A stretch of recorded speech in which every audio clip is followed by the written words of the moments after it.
So I want to talk about the family of dominance concept that Barry Harris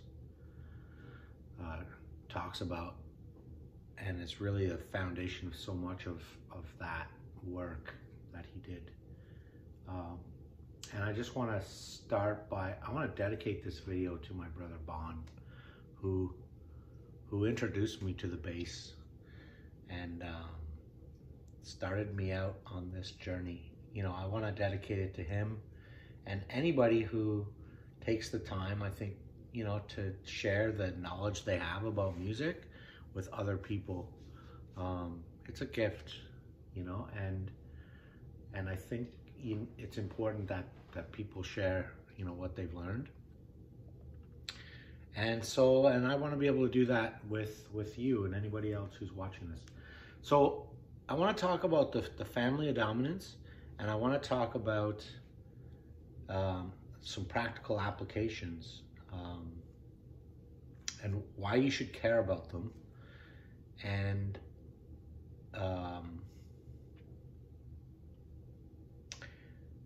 yeah, I'm gonna get to that. If you already are familiar with the family of dominance and what they are and where they come from, just skip ahead, like you'll just to see some examples.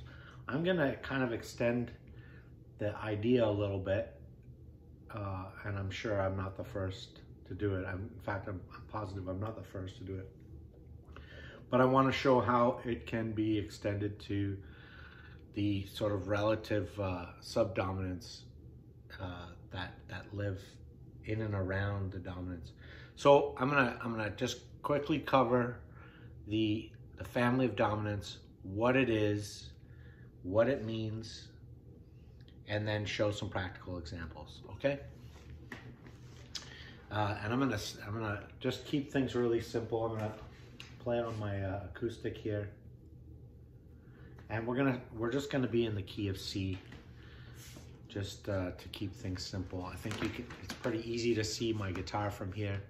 So the family of dominance, what you need to understand about the family of dominance is that dominant chords share a very close relationship with the diminished chord. So if you play so if we're going towards the C, okay? Dominant chords, by the way, for those who don't know, they're a tool that players use to direct your ear towards a sound. So when you hear, you know, that triad,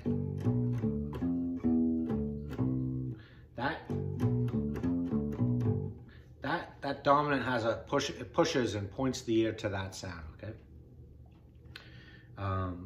And maybe that's straight from the Book of Obvious here, but for some of you, maybe not. So yeah, you'll notice there's that. Well, that is very close. So if you look at this,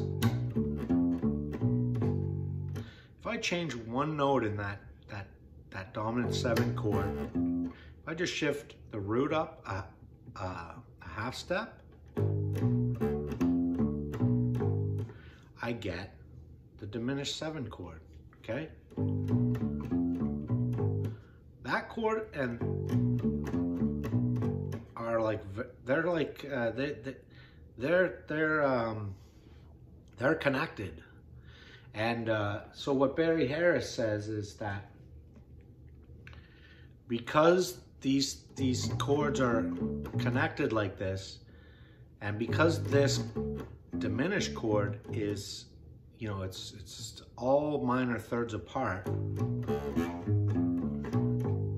it basically means that if I play the diminished chord and lower any of its chord tones, I'll get a dominant chord. And I'm not gonna show you that that's the case. You can do that yourself and see, and you'll see that if you lower any of those dominant or those diminished chord tones by a half step, you're going to get a diminished chord on the degree that you lowered.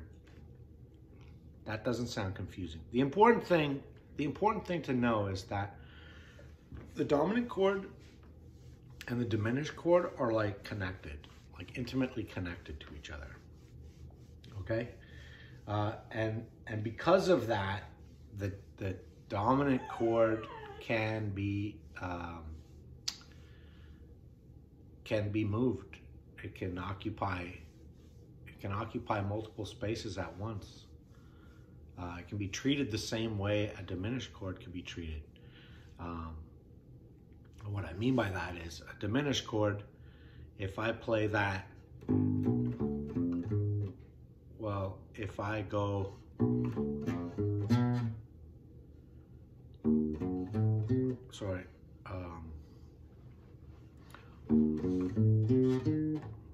like they're all you can move them in minor thirds all around. They're always the same. So the dominant chords kind of do the same thing. They don't kind of do the same thing. They do the same thing. You can move them around in minor thirds and they will still perform the function of being dominant in 4 different positions. And we're just used to seeing that dominant chord in its 5 position. And some of us may be used to seeing the dominant chord in its tritone position. That would be my resolution, right, to the C. So here's your...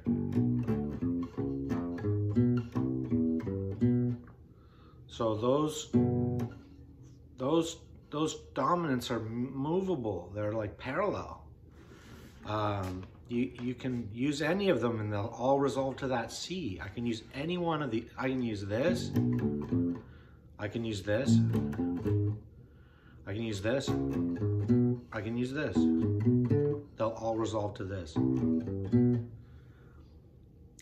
They all have their own flavor of doing it, but they all function to create a resolution that sounds rested when you hit that one chord. And so that's the idea around the family of dominants. Okay, that's what Barry Harris, says. He says you play with your brothers and sisters, and when he says that, he's not just talking about the dominants. He refers to these, here's your, well, these are the brothers and sisters of that dominant. But it also implies that everything that comes with that dominant. So like that key. So this key, this dominant kind of determines that temporarily we're like in the key of C, right?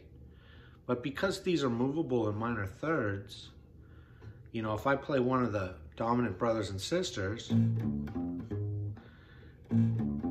which can still resolve to that C, could also resolve to a new key.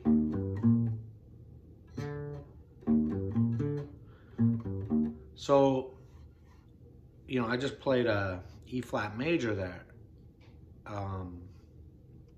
So the key of C and the key of E flat are related through these families. These are your brothers and sisters. So he's talking about playing with not just like the dominants, but like those keys. And if you look, like that relationship between C and E flat, the relative minor of E flat major is C minor. So it's kind of like, hey, what Barry's saying is like you can play in C major, and you can sort of play in C minor, and they're kind of the same. They're related. They're brothers and sisters. They're closely related, and when you play them, they share a lot of the same notes. It's not a big jump for our ear to hear a modulation from major to minor. So, you know, I don't want to, I want to say, so this is if we're familiar with like the family of dominance and, you know, playing with your brothers and sisters. This is what Barry's really talking about and trying to get people to hear, is that whenever you're playing in a key, it's got three other closely related keys, each with its own dominant in it, okay? And so this is the part where I'll talk about like, okay, well, so how do you apply that, okay? How do you apply that idea? And so there's many ways, to just keep the video focused, I want to talk about like the dominant function, the idea of like setting up a resolution, okay? So we're in the key of C major here. This is our 1 chord. This is our natural 5 chord, okay? That's the dominant G7. So you might have a song that goes from, let's take something really simple. Here we got a progression where we go from the 1 to the 4 to the 5 to the 1. Pretty vanilla, okay? And so let's start applying some of Barry's like family of dominant ideas and start borrowing dominance from some of those other 3 related keys, okay? So this should be very familiar to us here. Let me play my C here, okay? So I'm playing a 1, 4, 5. So I'm gonna switch out this 5 for one of its brothers and sisters, and I know that I should be able to just move that either down a third or up a third or down 2 minor thirds, and I'll get, I should get something that works, that performs the same function. So here's what I'm gonna do. I'm gonna take that that 5 and shift it up a minor third. So I'm gonna get this.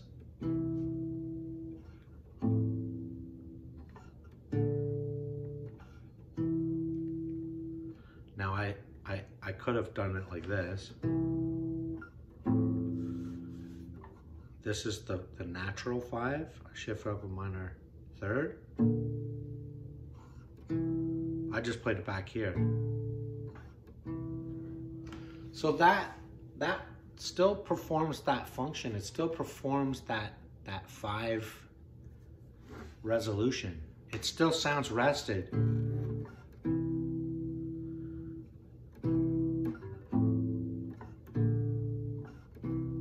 Okay.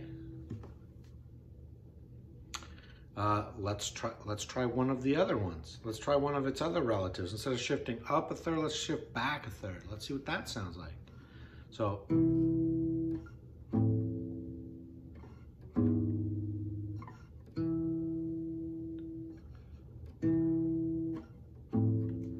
instead of going to the 5 here, I moved back a minor third, 3 half steps. Okay, that's one of the others. So if this is sort of like your, let's say you're like your standard 5 chord, and these other brothers and sisters are the brothers and sisters, if you will. I've just played 2 of them. There's 3. We got 3 brothers and sisters, 3 in the family. There's 3 siblings for any dominant chord. Okay, the only one I haven't played right now is what some of you more experienced people would understand as the tritone substitution of that 5 chord. So here's my 1,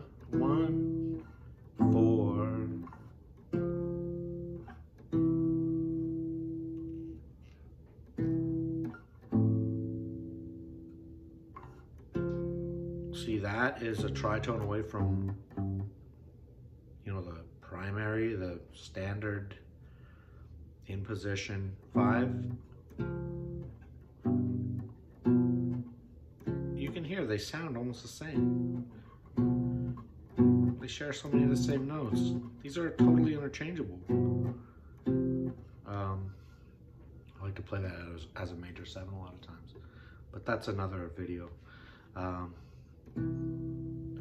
So you might be like, okay, but that's cool. Like, but here's where I'm going to take this idea a little further, okay? And these are not my ideas, okay? These ideas have been used by other players. You know, I know Zappa. I think of some Zappa examples where he uses this.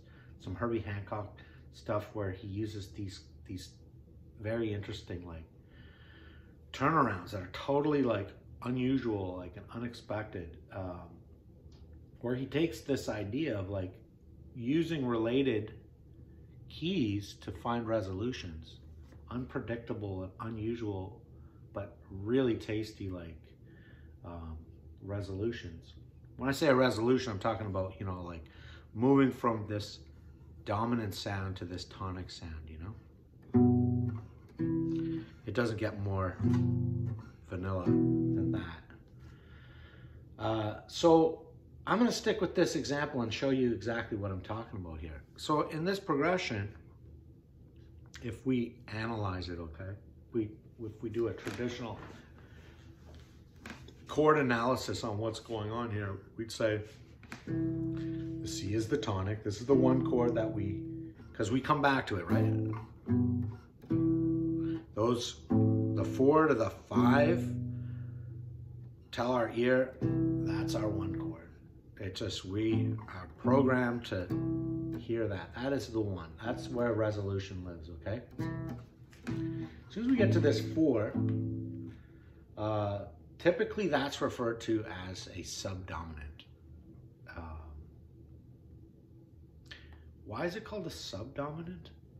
I think because, and I'm guessing here, but in my mind, in my ear, it has a dominant quality. It's just not quite as strong as the dominant, the 5. It's got some dominance, but not quite, it's not the dominant, the singular dominant. We know there's other dominant options here, but I think you understand what I'm saying.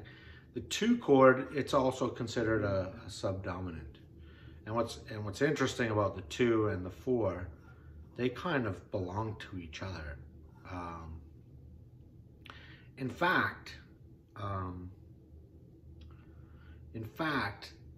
what you realize is that the 2, you know, your typical 2 chord, your 4 chord, and even that diminished 7, they all actually just belong to the 5 chord. And so I'm going to go back to Barry Harris for a second. He kind of says, he talks a lot about like the 2-5, people who think in 2-5, you know, in the jazz context. I know I'm digressing a little bit, but I'm going to come back to this 1-4-5 progression. And he basically says, you know, when you play the 5, these other chords are baked into that 5 chord. Okay, like the 2 is already baked into the 5. Well, the 4 is baked into the 5 as well. And same with that diminished. They're all connected through that 5 chord. They're all just sort of like, they're all just like different extensions of the 5 chord. You know, for example, like when I play, let's play the 5 chord here. Well, if I play the 2 chord, you know, Barry would say, well, that's just the 5th of the 5 chord. That's just the 7th of the 5 chord. That's just the 9th of the 5 chord, and that's just the 11th of the 5 chord. So the 2 chord is baked into the 7 chord. okay? Same for this 4. He says that's important. It's really just the 7th. So this 4 chord, he would look at that and say, well, that's just the 7th of the 5 chord, the 9th of the 5 chord, the 11th of the 5 chord, and the 13th of the 5 chord. I know that's a lot. You probably want to slow that down in the video, but what you want to understand here is what I'm trying to say is that, you know, when you're playing, when you're trying to set up like this dominant tonic resolution, all of those chords function to create, all those chords function in various levels of intensity to create tension that will resolve to the 1. And if you don't believe me, try playing any of those and listen to how they resolve. I'll do it really quick. So 5 to 1, really easy, right? 4 to 1, easy. 2 to 1, diminished. These are all basically just variants or friends, you know, of that 5 chord. So you could kind of think of it as like when Barry says playing with your, you know, play with your brothers and sisters first. Well, you play with your brothers and sisters and you play with their friends too. And so I'm gonna come back now to this 1, 4, 5, very simple example and show you what I mean, okay? So to recap, we're playing in C major, okay? We're using the 1, 4, 5 progression and finding ways of playing with our brothers and sisters and their friends, okay? So this is, we got a tonic, a subdominant, and a dominant, and a tonic, okay? And we showed earlier that we can move this 5 chord around by shifting it in minor thirds, right? I can play that dominant in its natural position, down a minor third, up a minor third, and then up a minor third from there, right?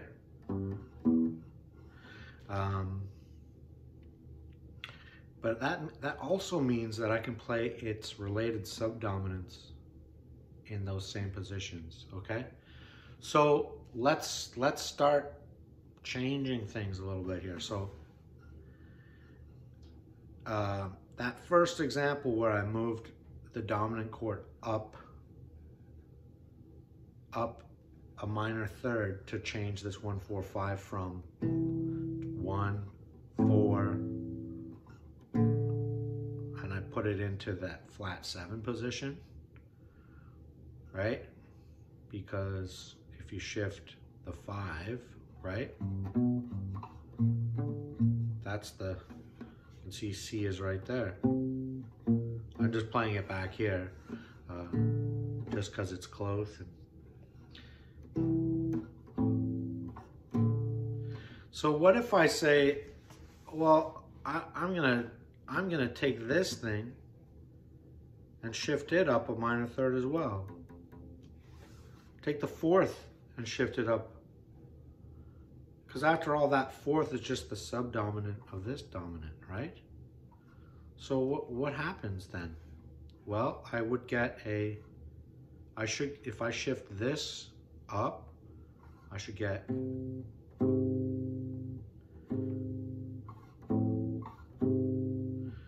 and then this will be my dominant. So what do I get then? I get something that looks like this.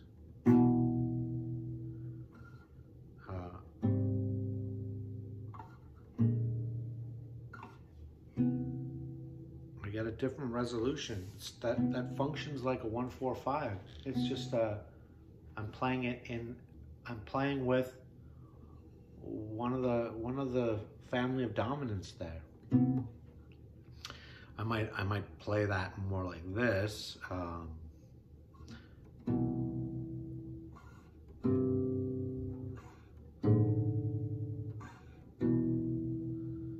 Like, that's a beautiful turnaround.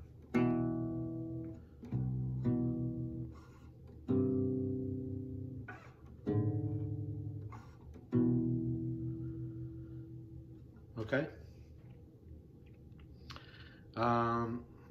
Let's do a few more examples, and I'll show you where you can take this. So an alternate 1, 4, 5. Let's take the 4 and let's move it down a minor third, okay? And let's take the 5 and move it down a tritone to get to our 1. What do we get? What does it sound like?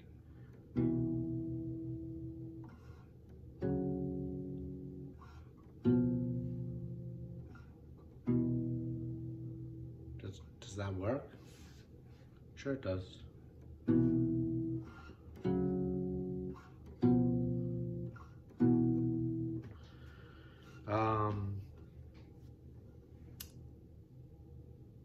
So what you start to see is that what you will start to kind of realize after you do this, okay? Because the combinations are like pretty endless. What you start to realize is that there's some positions around that 1 chord that are very interchangeable. There's like a lot of like sameness in some positions. I'm going to show you something. Try to stay with me here. So here's an example. Okay, so here's a 1.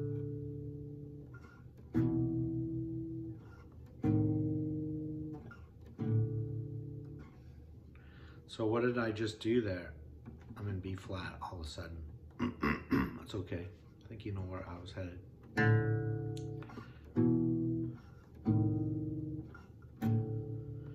So notice I played 2 chords and they're both on 2.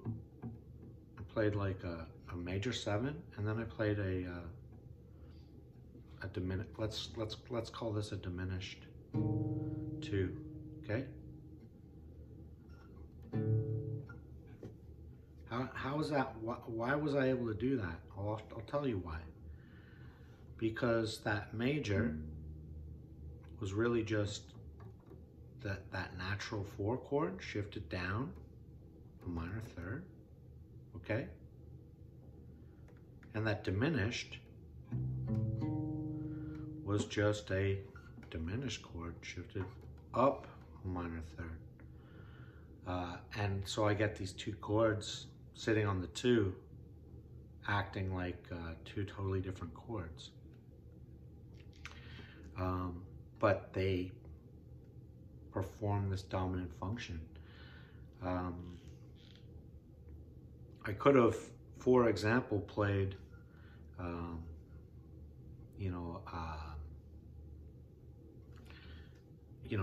went from like the major to the 2.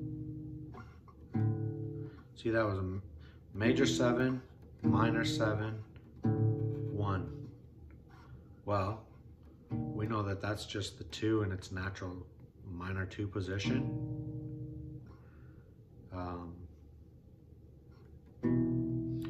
That's just that 4 shifted back a minor third.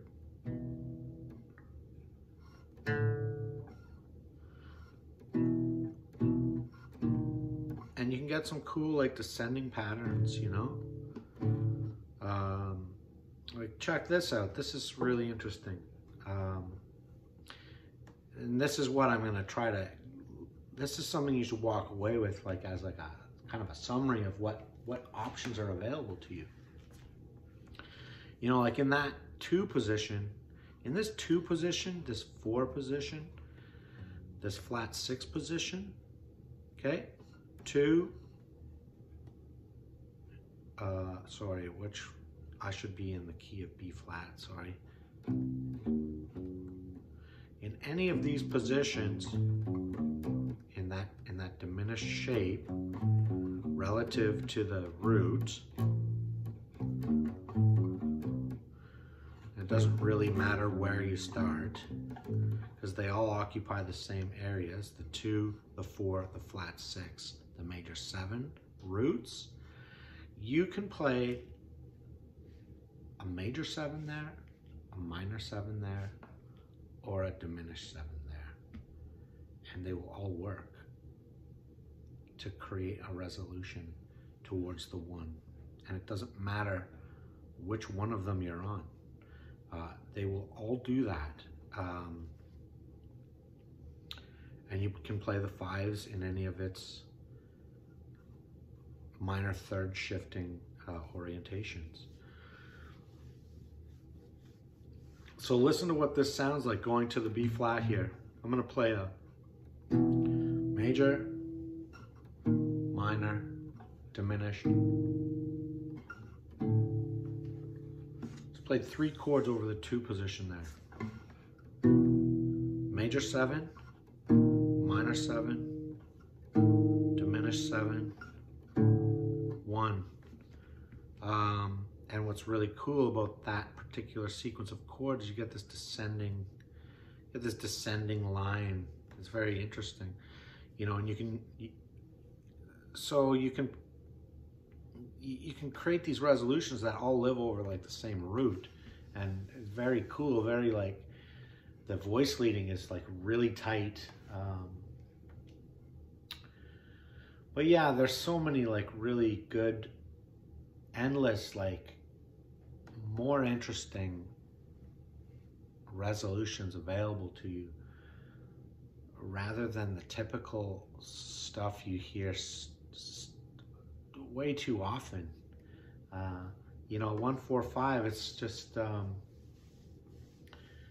it's great, but it can be a springboard for a lot of other options you may not be familiar with. And what I'm trying to show you here is here's a bunch of like substitutions that you can apply to achieve the same function. Yeah, I'm gonna leave it at that because I've been talking for a long time, and I know that I've probably overwhelmed some of you with like a lot of information. So just to recap, you know, you can play a 5 chord in 3 other positions. Learn where those are. And when you learn where those 3 other positions are, start borrowing from those other positions and stealing the subdominants from those other positions. And mix and match them. Mix and match them. One last thing. I was saying earlier, you know, like your dominants and your subdominants. You don't always have to put a dominant in your turnarounds. You can turn around with more subtle changes. You know, the 2 and the 4 chord are more subtle movements towards those. They're more subtle movements towards the 1 chord. You don't have to put a 5 chord in to turn around. There's just varying degrees of tension, right? Like maybe you don't want your resolution to sound really strong and really, you know, like when you throw that dominant in and you drop down to something, it really tells your ear like, oh, this is important. You know, sometimes you might want to say, I'm just going here and I don't want to set up this really important resolution. Maybe I want that, have a little softer resolution. Try using the subdominants instead of the dominant. They will they will create like the tension, just less tension. You'll still get a resolution, just won't be such a big drop. Yeah, so think about that stuff.